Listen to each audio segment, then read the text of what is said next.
Buenas noches, estimados colegas. Bienvenidos sean a este nuevo espacio de interaprendizaje donde su persona de cada uno de ustedes y la mía va a poder interactuar.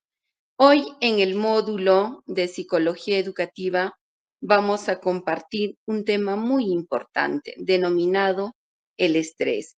Así es que apelo al buen entendimiento, a la buena comprensión de cada uno de ustedes, dándole en primer término la cordial bienvenida a este hermoso espacio pedagógico. Por favor, Corporación ADNILS, si proyectamos los PPTs, muy amable.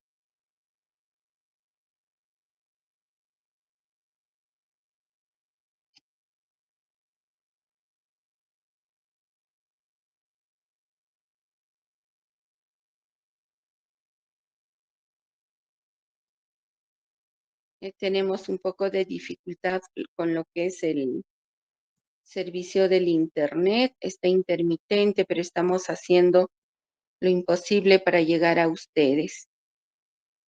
Aquí por el cercado de Huancayo, la verdad está que se va y viene el Internet, pero estamos apoyándonos de otro medio que ustedes. Sí, por favor, Pepe.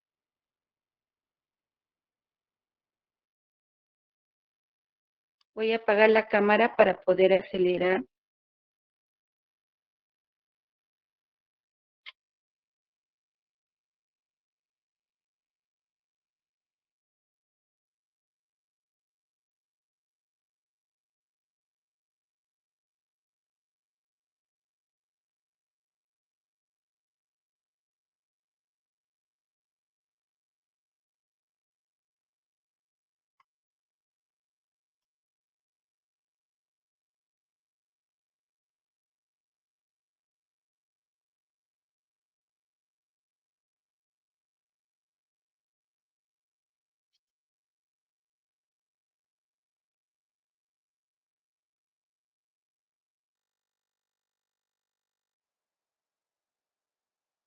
Bien, estamos cediendo un par de minutos para que lo pueda proyectar.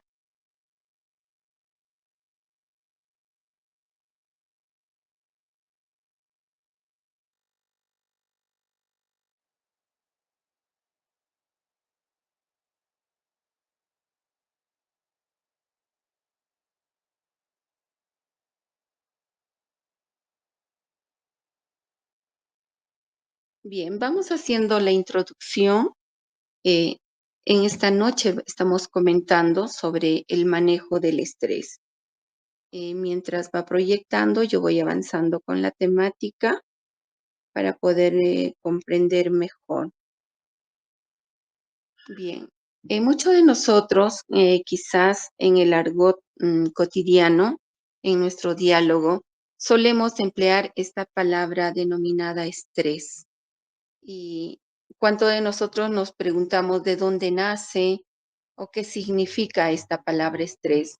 El estrés deriva del vocablo de origen griego y nos hace referencia a una fuerza que forman los cuerpos, tu cuerpo, mi cuerpo, y esto provoca tensión, provoca irritabilidad, provoca nerviosismo, o también el estrés, como se conoce en el área de la medicina, y se considera como todo un proceso en el cual nuestro organismo trata de mantener el equilibrio interno, adaptándose a las exigencias o a las tensiones del medio. Entonces tenemos autores que sustentan sobre el estrés. Por ejemplo, para Hans Selye, el estrés viene a ser la respuesta no específica del organismo a toda demanda que se le haga o se le presente, aun cuando parece un condicionamiento, es decir, una respuesta ante un estímulo dado. En realidad hay una gran variedad de respuestas, como una respuesta física, psicológica, una respuesta social, y hacen de esto una situación todo un proceso donde intervienen mecanismos neurológicos y endocrinólogos. Entonces, cuando hablamos del manejo del estrés, también se hace presente aquí la OMS, que es la Organización Mundial de la Salud, quien nos define al estrés como un conjunto de reacciones fisiológicas que preparan al organismo para la acción. Entonces, resalta también el autor Richard Lazarus, quien define al estrés como el resultado de la relación entre el individuo y el entorno evaluado. Por aquel dice como amenazante. Richard y aumenta acá a una denominación de amenazante, situación amenazante que desborda sus recursos y pone en peligro su bienestar. ¿Qué nos dice la OIT, que es la Organización Internacional del Trabajo, referente al estrés? Nos dice que enfocando el estrés al ambiente laboral, considera que no solo es una respuesta al organismo, sino más bien es una enfermedad, un peligro para las economías de los países industrializados y en vías de desarrollo, que afecta a la productividad al disminuir la salud física y mental de los trabajadores. También el estrés es conocido como un proceso que se inicia ante la presencia de las demandas ambientales que recibe el individuo, a las cuales necesariamente debe dar respuesta de manera adecuada, poniendo en marcha sus recursos de afrontamiento. Avanzamos más, por favor, avanzamos. Ahí están los PPTs, avanzamos unos 3 PPTs. Entonces, se pone en marcha todos los recursos de afrontamiento.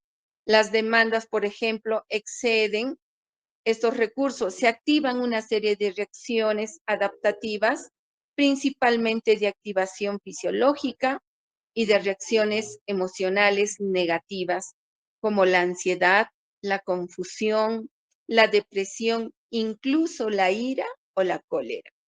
Entonces, al estrés, como lo vemos, como un proceso permanente que va disminuyendo los recursos físicos y psicológicos de cualquier individuo, propiciando ese desequilibrio al no contar con formas sanas y adecuadas para hacerle frente.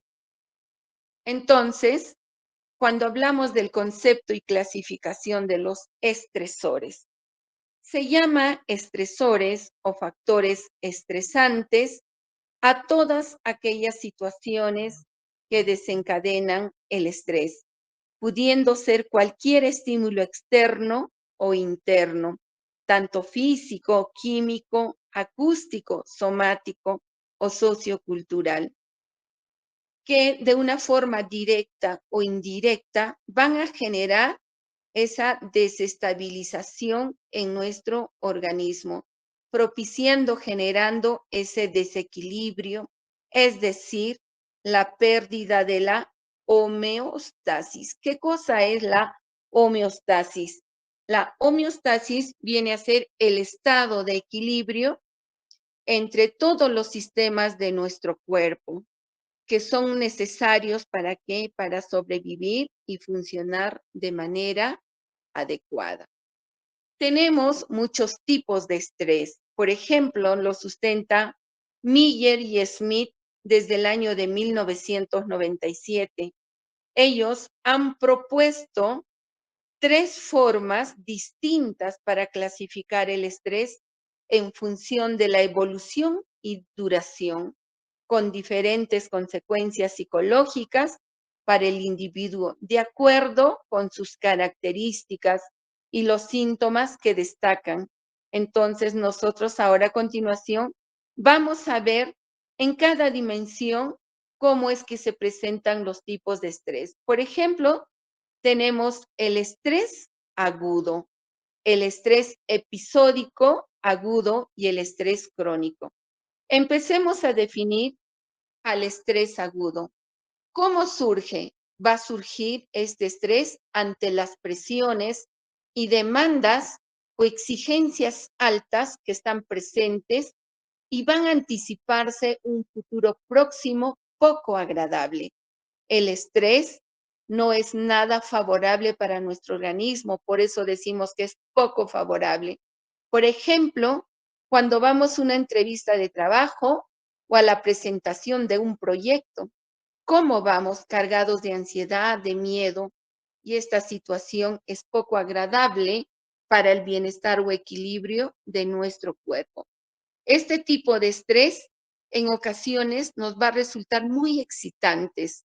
Y cuando hablamos de una excitación, estamos hablando de una alteración, o también puede resultar muy motivante para las personas cuando se presentan en pequeñas dosis, en pequeñas cantidades, pero sin embargo, en grandes proporciones va a generar una reacción emocional y esta reacción nos puede llevar al agotamiento, nos puede llevar de repente a la ira, a la irritabilidad, porque nos va a producir ansiedad, nos va a producir depresión, y es decir, el estrés agudo va a ir deteriorando ese equilibrio normal que debe mantener nuestro cuerpo. Sandin es otro de los autores que sustenta el estrés agudo. Él en el año de 1999 destaca la ansiedad y el miedo en relación a las consecuencias psicológicas en circunstancias de estrés agudo. También como un segundo tipo citamos al estrés episódico agudo y puede presentarse como una continuidad del estrés anterior, que es el estrés agudo. Si en el estrés agudo hay ira, irritabilidad, nos sentimos agotados, en este segundo tipo es un poco más complejo. Aquí se va a ver de manera reiterada, de manera frecuente, esta presencia, por ejemplo, y las personas que van a experimentar un desorden, un caos, una crisis permanente en su vida cotidiana. Además, va a existir una constante precipitación y permanente aceleración al realizar todas sus actividades. Ellos van a tener la sensación de no cumplir al intentar abarcar demasiado. El cerebro de una persona con estrés episódico suele almacenar gran cantidad de tareas y al no poder lograr esa gran cantidad se van frustrando, van incrementando más, van abarcando demasiado y al final van a decir no pude cumplir y van aumentando esa carga emocional negativa. Entonces, la sensación permanente que se va viendo en este estrés episódico agudo va a ser permanente y las personas van a ser irritables, muy ansiosas. La ansiedad es proyección a futuro, es una proyección mental antes de que suceda. Ellos ya están imaginando qué va a pasar, qué no va a pasar, que si le va a ir bien, le va a ir bien, le puede ir mal, etcétera. Van a presentar demasiada tensión y van a estar acompañados siempre de una excesiva activación.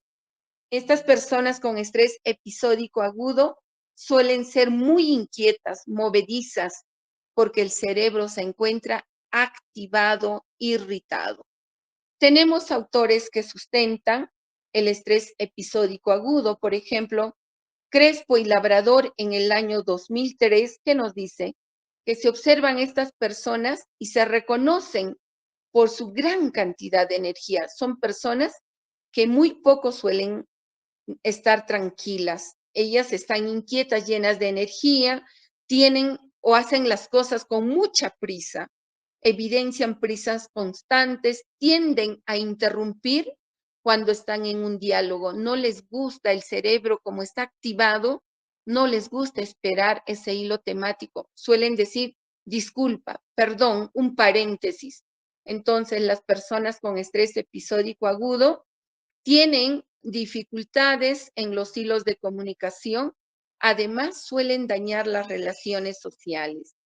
Son muy pocas personas que desarrollan sus habilidades blandas, por eso La persona que tiene estrés episódico agudo es muy irritado, lleno de energía y no va a poder convivir fácilmente con las demás personas.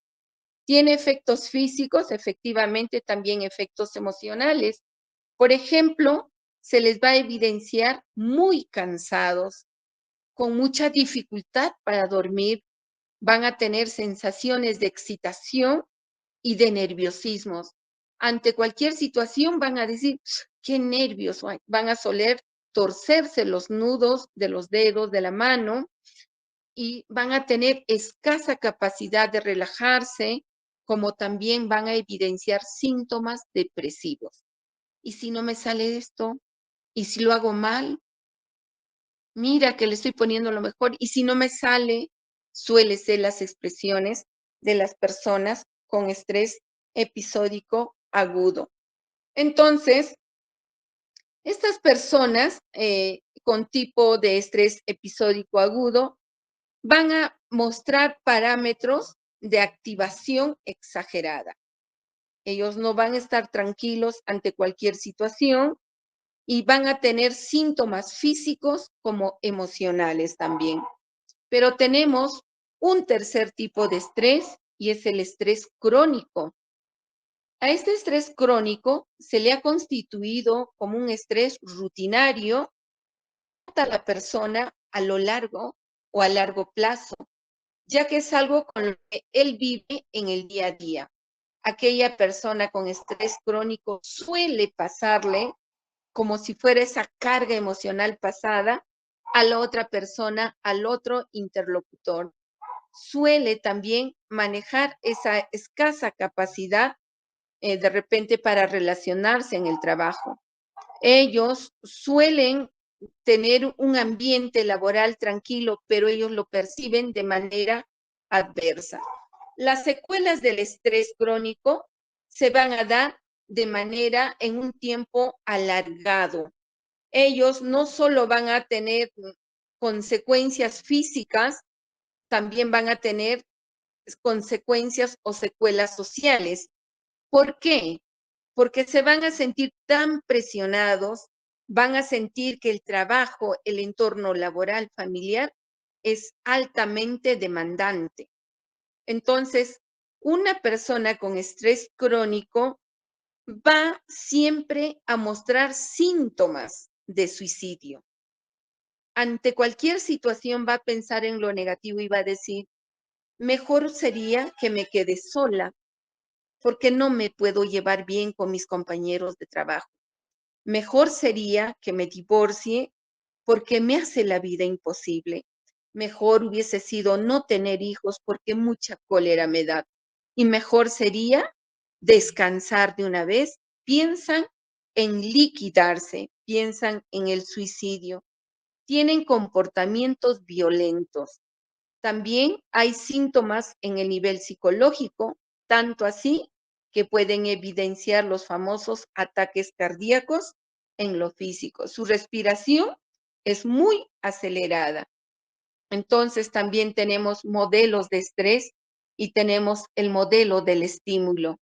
Aquí este modelo lo plantea Seilie. Ella presenta un buen desarrollo de la respuesta fisiológica del estrés, aunque no explica específicamente sobre el estresor en sí. El estresor es aquel agente externo, aquella persona externa que, entre comillas, traslada el estrés. Pero ella nos dice, no existe un estresor en sí. Para esta autora, el estrés viene a ser la excitación del organismo, pero ¿en base a qué? A su excesiva activación. Entonces tenemos también otros autores como son Don Renwen, el que nos dice en el año de 1981, él considera que una situación vital estresante puede estar constituida por hechos importantes y graves que ocurren en un periodo de tiempo relativamente corto. De tal manera, nos dice, que puede existir sucesos estresantes cotidianos. Miren, este modelo del estímulo La primera autora nos dice que puede ser un factor guardado en nuestro cuerpo, pero el segundo autor nos dice que son situaciones cotidianas que vivimos, tales así, por ejemplo, que podemos citar a una ama de casa que tenga que cocinar de manera diaria y al repetir los menús, ella piensa y dice, cocinar lo mismo, estoy cansada. Entonces, este autor nos dice que el estrés se da en la misma vida y por las situaciones cotidianas.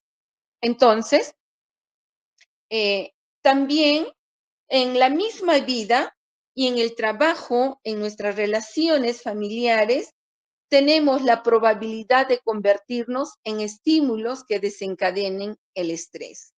Por ejemplo, se destacan en el área laboral hechos como una jornada de trabajo. ¿Cuántos de nosotros cumplimos 8 horas, literalmente de acuerdo a norma técnica, pero en la realidad sobrepasamos las 8 horas? Entonces, un agente estresante podría ser el horario de repente donde estamos laborando. Otro de repente el poder carecer de los materiales para poder ejecutar de repente una actividad, etcétera, etcétera. También tenemos el modelo de respuesta cuando hablamos del estrés. Seyle y Cannon consideran al estrés como una respuesta generalizada e inespecífica que se produce del mismo modo en diferentes organismos. Esto tiene que ver mucho también con la teoría del condicionamiento clásico, donde Iván Petrovich Pavlov nos habla del estímulo de la respuesta. Pues este modelo está sustentado también aquí en la teoría de Crespo y Labrador en el año 2003, quienes reconocen lo que caracteriza al estrés es la forma de la respuesta. Este autor nos dice que no solo el elemento de afuera puede ser un condicionante, sino también es la forma de cómo reacciona nuestro organismo. Entonces, el estímulo es aquel que va a atentar, que va a romper con ese equilibrio de nuestro organismo llamado homeostasis. Entonces surge Sandin con su teoría en el año 1995 y señala que el síndrome general de la adaptación transcurre a lo largo de las 3 etapas secuenciales con presencia de respuestas fisiológicas. La primera, aquí vamos a ver, la primera etapa viene a ser la reacción de alarma. Se va a identificar la situación del estrés como una amenaza diferenciándose en 2 fases. Uno, que es la fase del choque, es como una respuesta inmediata al nivel físico. ¿Qué hacemos frente a un agente estimulante de estrés? Reacciona nuestro organismo, nos irritamos, fruncimos la frente, agrandamos los ojos, abrimos la boca y entramos en ira. Eso es la fase choque. Por ejemplo, cuando estamos agotados, estresados, se nos aumenta de repente ese ritmo y nos da lo que se llama taquicardia. O se nos aumenta la presión sanguínea y nos ponemos colorados, etc. Eso viene a ser la primera fase, la fase del choque. Luego viene la fase del contrachoque. En esta fase se van a movilizar todas nuestras defensas que tiene el organismo y aquí va a liberar el denominado cortisol. Sabemos que el cortisol es una hormona, una sustancia que generan las glándulas suprarrenales que están ubicadas en la parte superior de nuestros riñones. También se nos puede elevar el azúcar. Por eso hay un origen de las enfermedades, por ejemplo, la diabetes, ¿no? Y otras sustancias también. El cortisol, cuando está elevado, dura en el organismo por lo menos 3 días. Entonces, cuando entramos a esta fase de contrachoque, el organismo ya va agotando todo, va movilizando todas estas defensas y va liberando cortisol, va incluso elevando nuestro azúcar, elevando otras sustancias, etc. Hay una tercera fase que es la resistencia. Aquí el organismo tan sabio va a buscar reducir la situación del estrés. Nos va a mantener el tiempo necesario para que esto ocurra, por lo que se puede producir una adaptación del organismo como una supuesta desaparición de los síntomas. En esta etapa se puede presentar el agotamiento de las reservas del organismo. Si él o la situación estresante se prolonga, perdiéndose la adaptación adquirida. ¿Qué quiere decir? Si en la primera fase nosotros nos vamos llenando de ira, de cólera, en la fase del, les decimos de nuevo, en la fase del choque. Posterior a esto viene la fase del contrachoque. Ya nuestro organismo dice, a ver, saca los soldaditos de la tranquilidad y dice, un momento, yo tengo mis recursos, tengo que hacer un alto, pero el organismo no responde a ese mecanismo de defensa y es por eso que entramos nosotros a intoxicarnos con el cortisol, pero luego de ello viene una fase de la resistencia. Aquí es el tiempo donde nuestro organismo de manera sabia pretende reducir la situación del estrés y muchos de nosotros hasta perdemos esa adaptación. Muchos de nosotros carecemos del manejo del estrés, carecemos de repente de las terapias, de los modos para poder reducir este estrés y nos seguimos intoxicando con el cortisol. Luego viene la fase del agotamiento.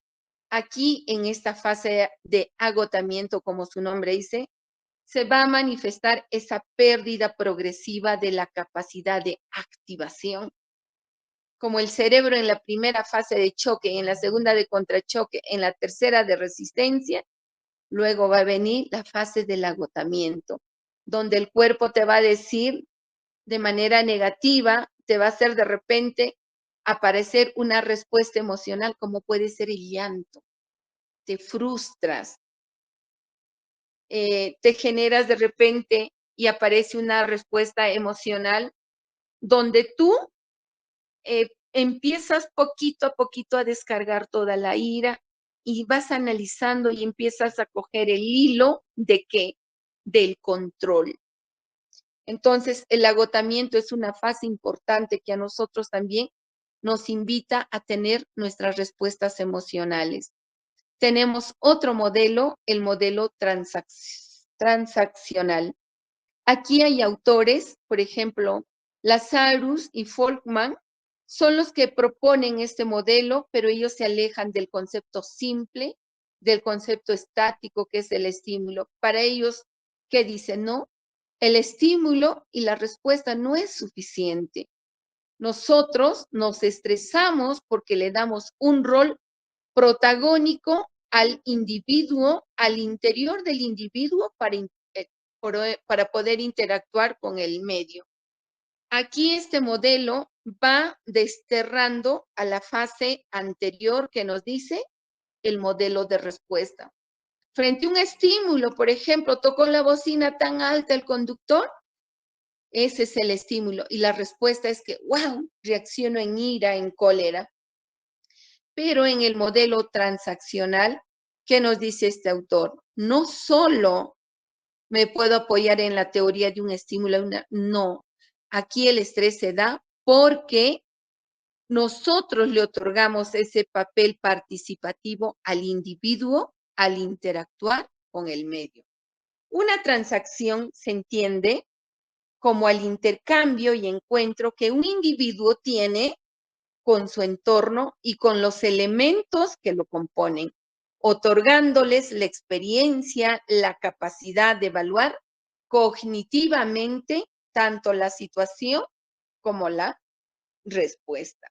Entonces, para Lazarus en el año 2000, en este modelo, las creencias, las ideologías, las expectativas, los recursos que las personas, los individuos tienen, va a influir en su forma de reaccionar.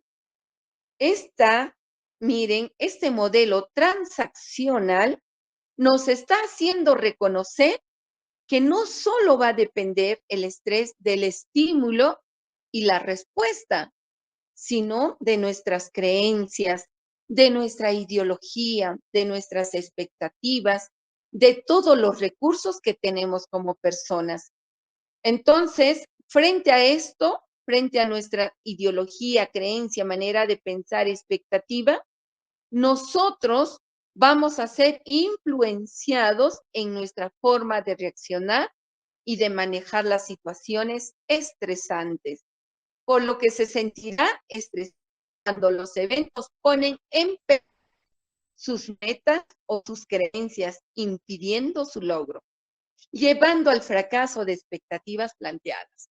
Para las Urus, por ejemplo, si yo fuera una maestra de creencia evangélica, donde mis dogmas y principios dicen que la dama no tiene que exhibir su cuerpo y está prohibido utilizar blusas o cafarenas que le hagan ver el cuello.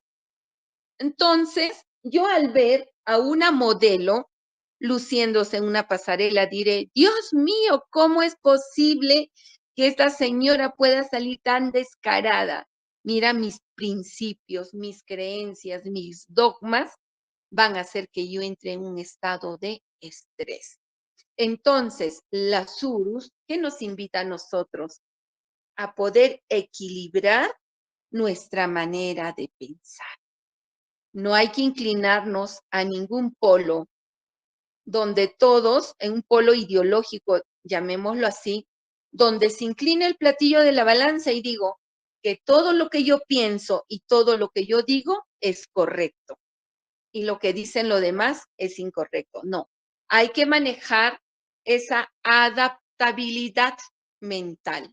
Hay que ser flexibles con nuestra manera de ver el mundo, con nuestra manera de sentir y de pensar. No podemos encasillarnos y en creer que tenemos razón en todo, porque nos demuestra este autor que en base a las creencias, a las expectativas, a los recursos que están almacenados en nosotros como personas, es que vamos a caer en un estrés o podemos evitar el estrés.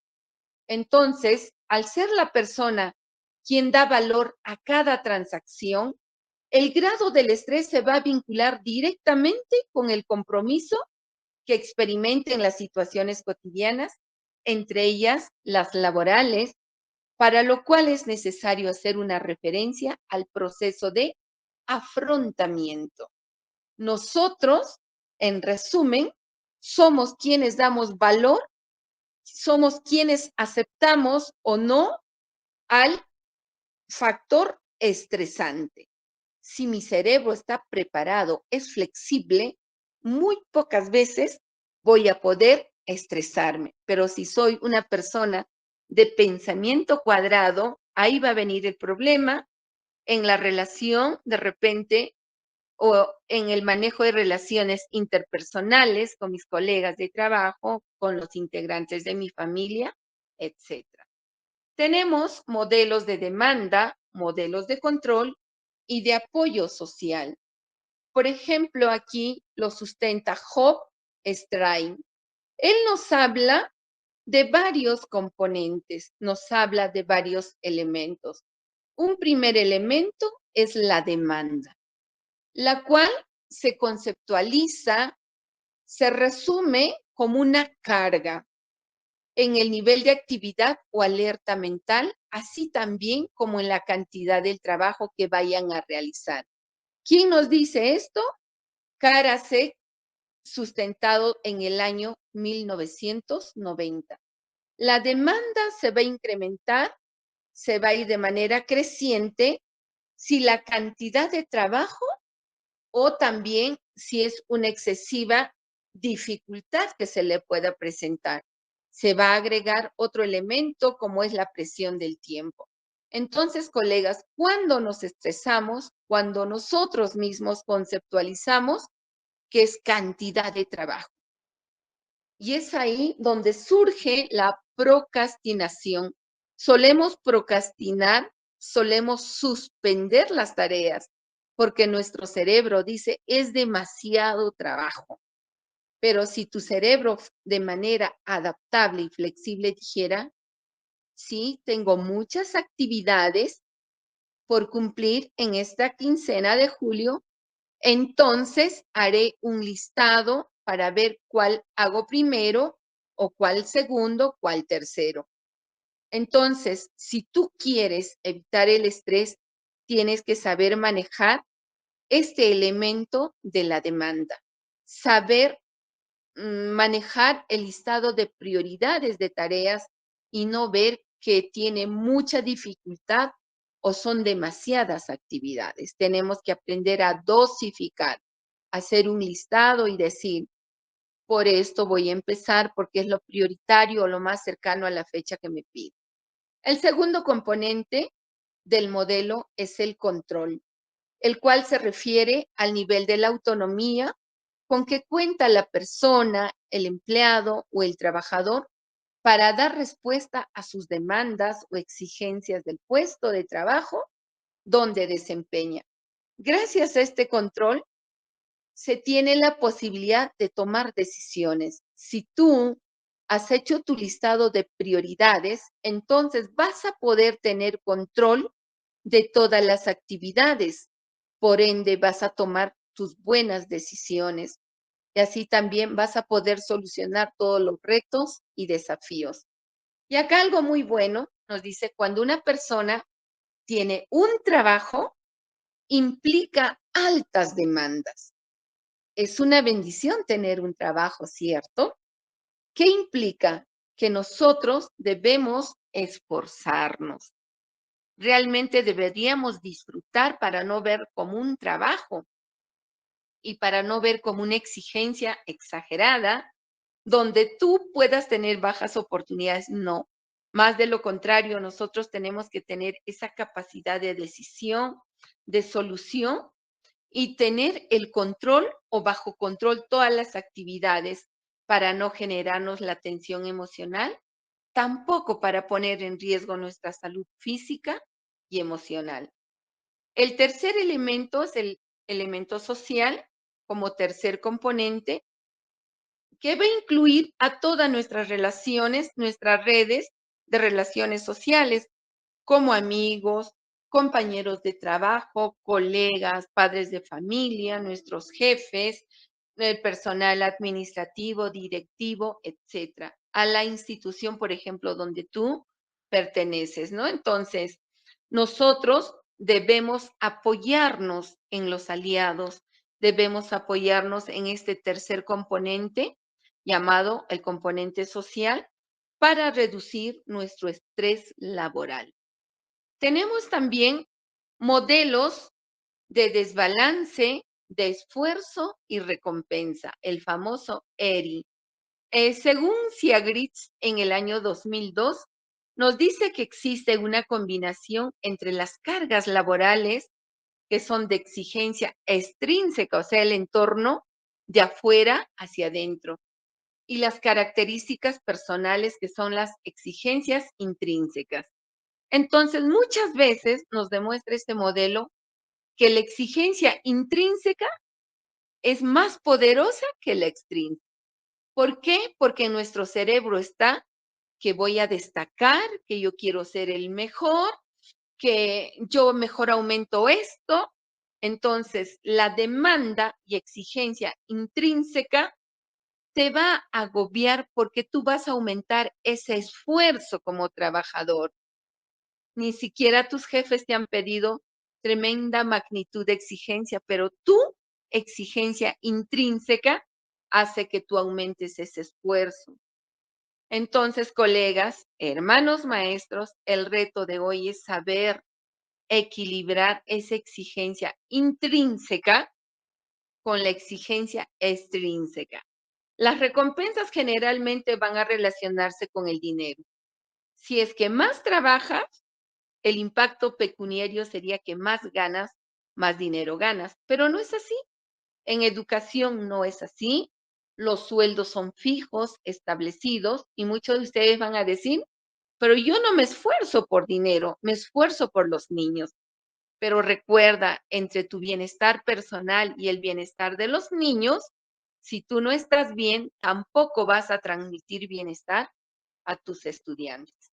Muchos de nosotros carecemos de este balance entre el alto esfuerzo que hacemos, del nivel del esfuerzo intrínseco y extrínseco.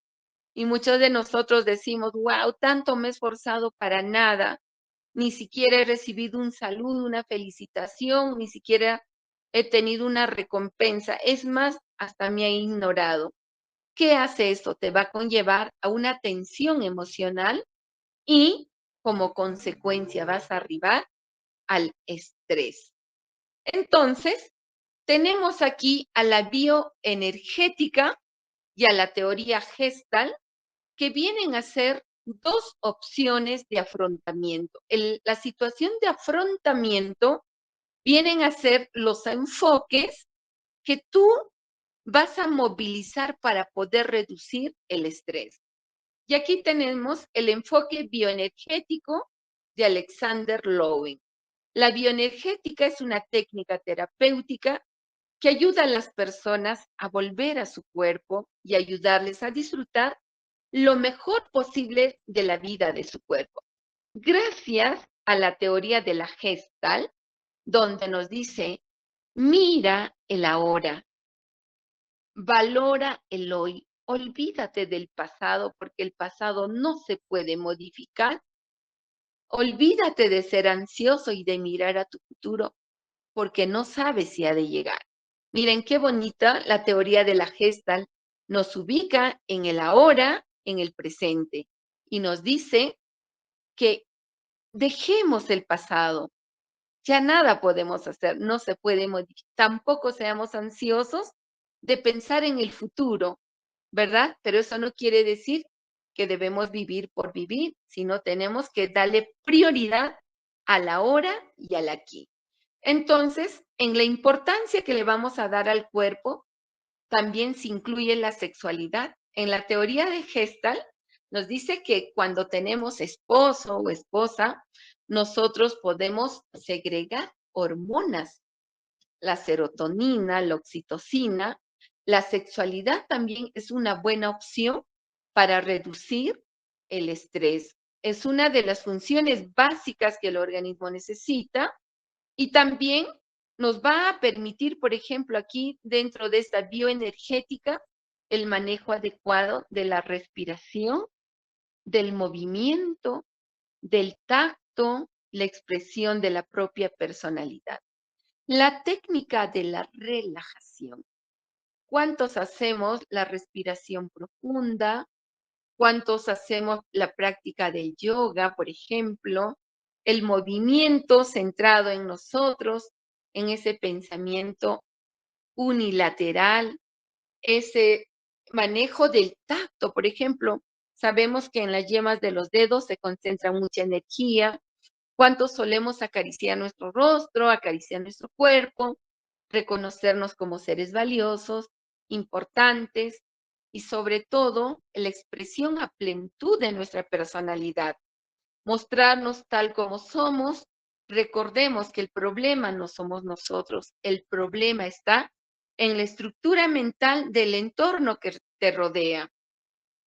A veces tenemos y manejamos un pensamiento cerrado y queremos que todos sean como nosotros pensamos, como nosotros anhelamos que sean, y nadie tiene derecho a modificar a nadie. Tenemos que movernos con libertad. Limitar la vida de nuestro cuerpo no es una buena opción. Hay que, por ejemplo, realizar encuentros deportivos para liberar hormonas de felicidad. Por ejemplo, hay que reprimir todo gesto o acción de dolor, de sufrimiento, porque eso nos va a limitar la vida de nuestro cuerpo. Y aquí surge la teoría de Alexander Lowen, quien la define como el estudio de la personalidad humana en función a los procesos energéticos del, del cuerpo.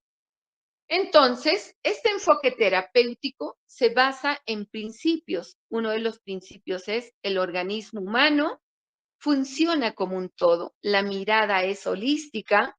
Entonces, todas las funciones del hombre Las funciones, las somáticas, psíquicas, son efecto de la energía vital y puede aumentarse y disminuirse por mecanismos o trastornos internos o por influencia del medio ambiente externo. También tenemos el principio del placer y el principio de la realidad. Todos los seres humanos se orientan hacia el placer y también huyen del dolor. Primero hay que fomentar la vida y el bienestar de nuestro organismo. Y segundo, hay que experimentar de repente como una amenaza para la integridad del organismo. Cuando una situación contiene ambas expresiones, se experimenta la ansiedad. La ansiedad es algo que tenemos que evitar. La ansiedad es la proyección al futuro. Entonces, estimados colegas, tenemos muchos mecanismos de defensa para reducir el estrés. Van apareciendo durante toda la vida y se van a estructurar en capas defensivas como círculos concéntricos empezando de fuera hacia adentro. La primera capa es la capa del ego, que va a contener todas esas defensas psíquicas como la negación. Ante una situación terrible de estrés vas a decir, no, no puede ser, ¿por qué a mí? ¿No? Uno entra a esa confrontación, a esa negación, como también entra la proyección. Si hubiese hecho esto, no hubiese pasado esto, si hubiese hecho. Entonces surge el reproche, surge la desconfianza, las racionalizaciones, pero todo esto son más agentes externos que nos van a generar el estrés.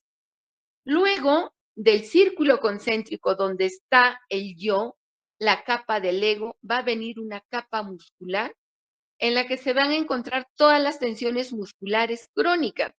Por eso cuando nos tensionamos, ¿qué nos duele? Nos duele por las partes del cuello, las cervicales, se ponen rígidos, nos duele la mano, se quiere encoger el brazo, nos duele los pies, se nos quiere paralizar, por ejemplo, el rostro, la cara, nos quiere dar parálisis facial, etcétera, etcétera. Entonces, ¿qué debemos hacer nosotros? Si primero está el círculo concéntrico del ego, luego la fase de los músculos, luego está en otra capa interior, están todos los sentimientos reprimidos. ¿Qué tenemos que hacer? Tenemos que emplear técnicas bioenergéticas. Estas técnicas bioenergéticas tienen un objetivo y es elevar el nivel de energía, de felicidad y también nos van a permitir a liberar todos estos bloqueos del cuerpo. Y para ello, nosotros tenemos como propuesta manejar la respiración. Por ejemplo, acá para Lowen, al igual que para Reich, el primer paso terapéutico viene a ser la técnica de la respiración, porque nos va a aumentar esta capacidad de poder respirar de manera tranquila. Ante una situación de estrés, lo primero que tenemos que hacer es inhalar, exhalar, inhalar, exhalar. Por lo general se observa que las personas tienen patrones respiratorios perturbados por tensiones musculares. Cuando hablamos, solemos agitarnos, ¿verdad? Porque es una evidencia del estrés, ya que tenemos una tensión muscular crónica que nos va a distorsionar y nos va a limitar la respiración. Muchas veces estas tensiones suelen ser resultados de conflictos emocionales que han desarrollado en el transcurso de la vida, en el transcurso del día, y de repente es un patrón de respiración que ya hemos optado. Si observamos algunas personas, hasta cuando están ingiriendo los alimentos o están consumiendo su almuerzo, desayuno, cena, suelen tener una respiración agitada, acelerada. Entonces, el reto es aplicar una respiración lenta, pausada, que te invite a la calma, a la relajación de los músculos. Y por ejemplo, no solo de los músculos, sino también de todas nuestras funciones fisiológicas. Los ejercicios bioenergéticos como psicoterapia corporal, la bioenergética trabaja directamente con el cuerpo, propiciando, generando en nosotras las personas para que surjan emociones reprimidas, para erradicar esas tensiones musculares, para lograr que incluyan trabajar, por ejemplo, en los músculos contraídos, porque vemos personas que están parapléjicas, paralíticas, es que se han sobrecargado de manera emocional, y quién sabe, con un estrés crónico agudo. Entonces, o han vivido situaciones en posiciones estresantes y tienen unos movimientos expresivos muy fuertes. Entonces, aquí planteamos algunos ejercicios, por ejemplo, el enraizamiento o la toma de tierra. Muchos de nosotros solemos evadir del contacto con el pasto, el gras, pero este enraizamiento se hace justamente quitando los calzados, los calcetines, ponemos en contacto nuestros pies y solemos agarrar o tocar, entrar en contacto con nuestros pies. Esta fase de enraizamiento, este ejercicio, nos va a permitir producir de repente eh, esa distensión de los músculos. Va a hacernos que pongamos nuestros piecitos en la tierra, que caminemos, pero de una manera consciente, valorando la naturaleza y afirmándonos como persona. Es importante salir al campo si en casa no tenemos un área verde para poder caminar e imaginar que somos plantas y que nos tenemos que enraizar en la tierra. Hay mucha energía en la naturaleza y es bueno también cogernos de ellos.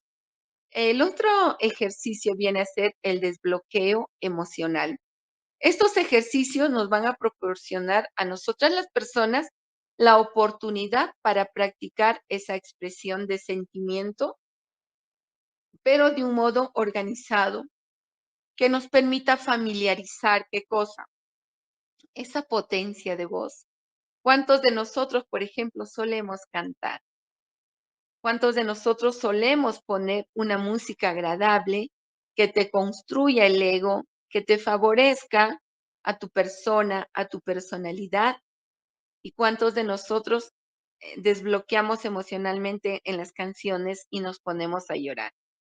Quizás de repente mi música favorita sea una balada y al cantar la balada hago ese desbloqueo y me pongo a llorar. O me gusta una marinera y al escuchar la marinera imagino a mi hijo, a mi hija y también me caen las lágrimas.